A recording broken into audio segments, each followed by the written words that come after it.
துலாம் ராசி நேயர்களுக்கு நிகழ இருக்கக்கூடிய சித்திரை மாதம் என்ன மாதிரியான நன்மைகள் எல்லாமே ஏற்பட இருக்கு, கிரக நிலைகளின் ரீதியாக அமைய இருக்கும் சாதகங்கள் என்ன, பாதகங்கள் என்ன, மேலும் என்ன மாதிரியான நன்மைகள் எல்லாமே உங்களுடைய வாழ்க்கையில் ஏற்பட இருக்குது. துலாம் ராசி நேயர்களை பொறுத்த வரைக்கும் இந்த சித்திரை மாதம் மட்டுமல்லாமல் தமிழ் புது வருடமான இந்த மாதத்தில் உங்களுக்கு உத்தியோகம், தொழில், வியாபாரம், கலைத்துறை, அரசியல் துறையில் மாணவ மாணவிகள், விவசாயத்துறையினர், பெண்மணிகள் என அனைவருக்குமே என்ன மாதிரியான நன்மைகள் எல்லாமே உங்களுடைய வாழ்க்கையில் ஏற்பட இருக்கு என்பது குறித்தான ஒரு முழுமையான பதிவு தான் இந்த ஒரு வீடியோவில் நாம் விரிவாக பார்க்க போகின்றோம்.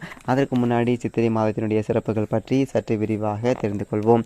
அதற்கு முன்னாடி உங்களுக்கு சிவபெருமானை ரொம்ப ரொம்ப பிடிக்கும் அப்படின்னா மனசில் ஒரு விஷயத்தை வேண்டுதலாக நினைத்து கொண்டு நம்மளுடைய கமெண்ட் பாக்ஸில் ஓம் நம சிவாய வாழ்க வாழ்க நாதந்தாள் வாழ்க இமை பொழுதும் என் நெஞ்சில் நீங்காதான் தாழ் வாழ்க கோகலியாண்ட குருமனிதந்தாள் வாழ்க அப்படிங்கிற திருவாசகத்தில் உள்ள சிவபுராணத்தோட முதல் 4 வரியை மறக்காம நம்ம கமெண்ட் பாக்ஸில் பதிவு பண்ணுங்கள்.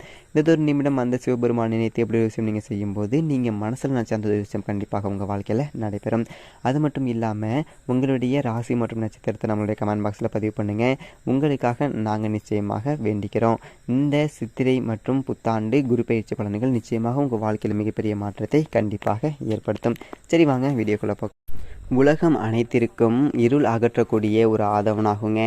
புற இருள் நீக்கக்கூடிய நவகிரக நாயகனாகவும் ஒளி வீசி பிரகாசிக்கக்கூடிய சூரிய பகவான் குருவினுடைய ஆட்சி வீடான மீன ராசியை விட்டு தனது உச்ச பல ராசியான மேஷத்திற்கு மாறக்கூடிய தினமே தமிழ் புத்தாண்டு.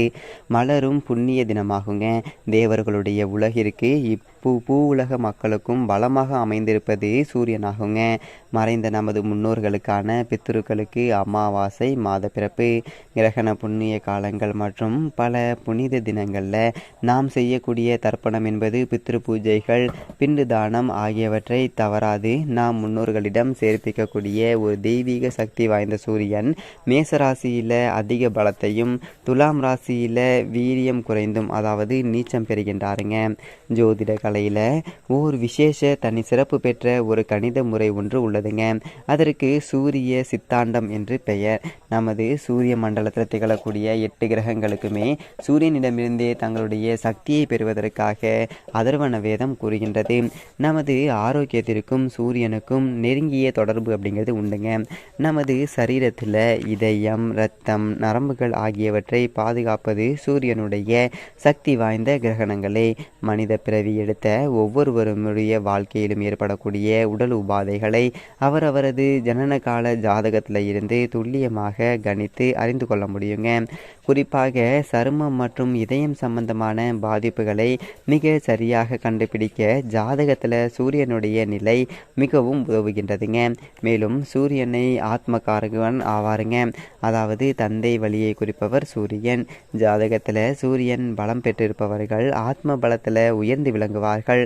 அதற்கு மாறாக சூரியன் பலம் குறைந்திருந்தால் அத்தகையவர்களுக்கு மனோபலம் என்பது குறைந்து சபலங்கள் அதிகமாக ஏற்படுங்க என ஜோதிட அலங்காரம் என மிக பழமையான நூல் கூறுகின்றது. தற்கால பேரறிஞர்களுடைய கணிப்பின்படி இந்நூல் சுமார் 2000 ஆண்டுகளுக்கு முந்தையது எனவும் கூறப்படுகின்றதுங்க. மானிட பிறவி எடுத்து தங்களது ஜீவித காலம் முடிந்த பிறகு எங்கு எத்தகைய ஒரு மறுபிறவி எடுத்திருக்கின்றார்கள் என்பது சூரியனுக்கு மட்டுமே தெரியுங்க. அவர்களுக்கு செலுத்தக்கூடிய நன்றிக்கரனாக அவர்களை உத்தேசித்து நாம் செய்யக்கூடிய தர்ப்பணம் என்பது பித்ரு பூஜைகள், தான தர்மங்கள் ஆகியவற்றின் பலனை அவர்களிடம் சிறிதளவு பெறலாது கொண்டு சேர்ப்பவர் சூரிய பகவானேங்க. இத்தகைய தெய்வீக பெருமைகளை கொண்டு திகழக்கூடிய சூரிய பகவான் மேசராசிக்கு மாறுவதன் மூலமாக தற்போதைய குரோதி புத்தாண்டு பிறக்கின்றது. தன்னிகரற்ற பெருமகளை ஒருங்கே கொண்டுள்ள இந்த சித்திரை மாதத்துடைய பெருமைகளை இந்த மாதம் நிகழ உள்ள புண்ணிய தினங்களை கொண்டு தெளிவாக நம்மால் அறிய முடிகின்றதுங்க. இந்த சித்திரை மாதம் பிறக்கும் போதே சஷ்டி விரதம் எனக்கூடிய சக்தி வாய்ந்த ஒரு புண்ணிய தினமாக திகழ்கின்றது. இன்றைய தினம் விரதம் இருந்து கந்த சஷ்டி கவசம் எனும் சக்தி வாய்ந்த துதியினால் பார்வதி மைந்தனாகிய முருகப்பெருமானை பூஜிப்பது என்பது அறிந்தோ அறியாமலோ செய்துள்ள அனைத்து பாவங்களும் சூரியனை கண்ட பனி போல் அந்த வினாடியே நீங்கிவிடுங்க. கருணைக்கு உதாரணமாக திகழக்கூடிய அவ்வடிவேலனுடைய அவதாரம் திருக்கையிலை நிலையத்தில் தெய்வீக புனித தடாகமான மானோச கரோவர் கரையில பிரகாசிக்கும் மந்தாதார் சிகரத்தில் உள்ளதுங்க. இப்போதும் திரு கைலாய யாத்திரை செல்லக்கூடிய ஏராளமான பக்தர்கள் இந்த சிகரத்தை தரிசித்து வருகின்றனர். இந்த மானோசவர் ஒரு மானோசவர்கிட்ட வந்துட்டு பார்த்தீங்க அப்படின்னா ஒரு மிகப்பெரிய ஏரி இருக்குங்க. அந்த ஏரி ரொம்ப சில்லுன்னு இருக்கும். அதில் நீங்கள் குளிச்சுட்டு வந்தீங்க அப்படின்னா கூட உங்களுக்கு அந்த கைலாய காட்சி அப்படிங்கிறது அங்கேருந்து ரொம்ப சிறப்பாக கிடைக்குங்க. சரிங்களா? அதில் குளித்தோம் அப்படின்னா அந்த புண்ணியம் அப்படிங்கிறது ரொம்ப நிறையா கிடைக்கும். பாவம் அப்படிங்கிறது தீர்ந்துருங்க. அது மட்டும் இல்லாமல் கந்தசஷ்டி கவசம் ஒன்றும் புண்ணிய நன்னாளில் சித்திரை மாதமும் குரோதி புத்தாண்டும் பிறப்பது இவ்வளவு மேன்மைகள் கொண்ட இந்த சித்திரை மாதத்தில் துலாம் ராசியை சேர்ந்த சித்திரை 3ஆம் பாதம் முதல் சுவாதி விசாகம் 3ஆம் பாதை உள்ள நட்சத்திரக்காரர்களுக்கு குடும்ப சூழ்நிலை ரீதியாக என்ன மாதிரியான முன்னேற்றங்கள் எல்லாமே ஏற்பட இருக்கு என்று பார்க்கும்போது குரு பகவான் சித்திரை 17ஆம் தேதி வரை அனுகூலமாக சஞ்சரிக்கின்றாருங்க. அதற்கு பிறகு அவரால் நன்மை எதையுமே பெருசாக ஏற்படாதுங்க. இந்த மாதம் முழுவதுமே ராகு சாதகமான நிலையில சஞ்சரிக்கிறாருங்க. மற்ற கிரகங்கள் அனுகூலமாக இல்லைங்க. வரவை விட செலவுகளே சற்று அதிகமாக இருப்பதற்கான ஒரு சாத்தியக்கூறுகள் இருக்குதுங்க. எந்ததொரு செலவையும் தவிர்க்க இயலாது. இந்த மாதத்தினுடைய கடைசியில் பலன் நெருக்கடி என்பது ஏற்படக்கூடுங்க. முதல் 2 வாரங்கள் திருமண முயற்சிகளை மேற்கொண்டு வரக்கூடிய துலாம் ராசினருக்கு சிறு முயற்சியிலேயே வெற்றி கிடைக்க இருக்குதுங்க. பூர்வ புண்ணிய ஸ்தானத்தில் ஏற்பட்ட சனி செவ்வாய் கூட்டு சேர்க்கையினால உடல் நலத்தில் கவனமாக இருப்பது என்பது நல்லதுங்க. சிறு சிறு உடல் உபாதைகள் உடலை வருத்துங்க. சில தருணங்களில் பணத்தட்டுப்பாடு சற்று கடுமையாகவே இருக்குங்க. குரு பகவான் அஷ்டமஸ்தானத்திற்கு மாறுவதால் குடும்பத்தில் ஒற்றுமை என்பது குறைய இருக்குது. வெளியூர் பயணங்கள் ஏமாற்றத்தை தருங்க. குழந்தைகளுடைய கல்வி முன்னேற்றம் என்பது சிறிது பாதிக்கப்படக்கூடும். சிலருக்கு வீடு மாற்றம் ஏற்படுவதற்கு சாத்தியக்கூறுகள் உள்ளது. கிரக நிலைகள் எடுத்து காட்டுதுங்க. இதனால் எண்ணற்ற முன்னேற்றங்கள் என்பது எதிர்பாராத வளர்ச்சி உண்டாகக்கூடிய ஒரு தருணமாக இந்த சித்திரை மாதம் துலாம் ராசி நேயர்களுக்கு அமைஞ்சிருக்குதுங்க.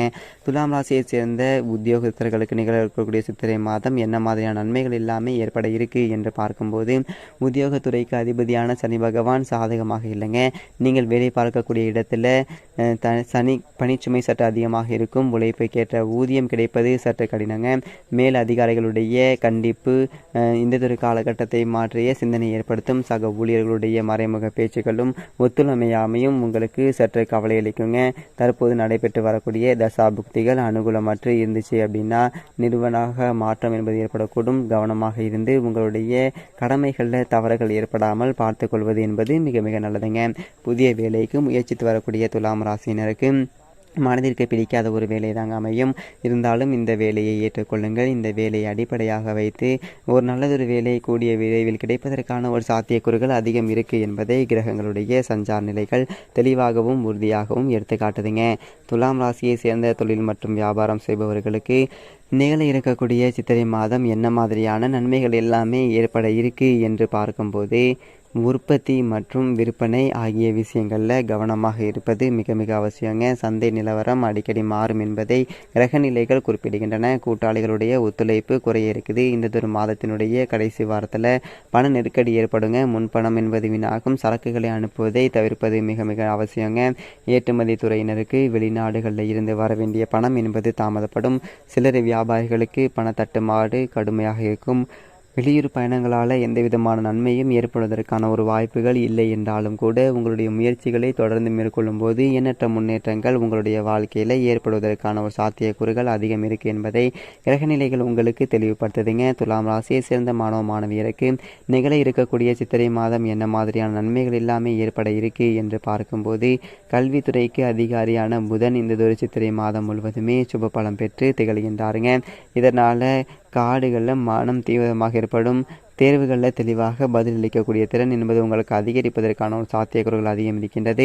அதே போல துலாம் ராசியை சேர்ந்த விவசாயத்துறையினரை பொறுத்த வரைக்கும் பூமிக்காரர்களான செவ்வாய் அனுகூலமாக இல்லைங்க. வருமானத்தை தீர்மானிக்கக்கூடிய இதர கிரகங்களும் சாதகமாக சஞ்சரிக்கவில்லைங்க. அடிப்படை வசதிகளுக்கு குறைவு இல்லாமல் கிடைத்தும் விளைச்சலும் வருமானமும் குறைவாகவே இருக்குங்க. பழைய கடன்களும் மன நிம்மதியை பாதிக்குங்க. அண்டை நிலத்தவரோடு பகை என்பது ஏற்படக்கூடும். இவற்றை தவிர்ப்பது மிக மிக நல்லது என்பதை கிரகங்களுடைய சஞ்சார நிலைகள் தெளிவாகவும் உறுதியாகவும் எடுத்துக்காட்டுது. அதே போல துலாம் ராசியை சேர்ந்த பெண்மணிகளுக்கு பெண்மணிகளுடைய நலன்களுக்கு பொறுப்பேற்றவள் குரு பகவானுங்க சுக்கிரன் ஆகிய இருவருமே இந்த மாதம் முழுவதுமே அனுகூலமாக இல்லை. அதனால் குடும்ப சூழ்நிலையில் கவலை அளிக்குங்க. ஆரோக்கியமும் பாதிக்கப்படுவதற்கான ஒரு வாய்ப்புகள் இருக்குது என்பதை சற்று கவனமாக இருப்பது நல்லது. துலாம் ராசி நேயர்களுக்கு கிரகநிலைகள் ரீதியாக கூறப்படும் பரிகாரம் என்ன அப்படின்னு சொல்லிட்டு பார்க்கும்போது, வியாழன் மற்றும் வெள்ளி ஆகிய இரு தினங்களில் மாலையில் அருகில் உள்ள திருக்கோவில் ஒன்றில் தீபம் ஏற்றி வைத்து வழிபடுங்கள். எண்ணற்ற நன்மைகள் உங்களுடைய வாழ்வில் நிச்சயமாக ஏற்படும். மேலும் மிகச்சிறந்த நன்மையெல்லாம் நடக்க உங்களுக்கு சிவபெருமானை ரொம்ப ரொம்ப பிடிக்கும் அப்படின்னா நம்மளுடைய கமெண்ட் பாக்ஸில் நமசிவாய வாழ்க, நாதந்தாள் வாழ்க, இமை பொழுதும் என் நெஞ்சில் நீங்காத அந்த வாழ்க அப்படிங்கிற மந்திரத்தை மறக்காமல் கீழே கமெண்ட் பாக்ஸில் பதிவு பண்ணிடுங்க. இன்னொரு நிமிடம் அந்த சிவபெருமானை நினைத்து நீங்கள் அப்படி விஷயம் செய்யும்போது நீங்கள் மனசில் நினச்ச விஷயம் கண்டிப்பாக உங்கள் வாழ்க்கையில் நடைபெறும். சரி, இதே மாதிரி நல்லபடியாக பார்ப்போம். நன்றி, வணக்கம்.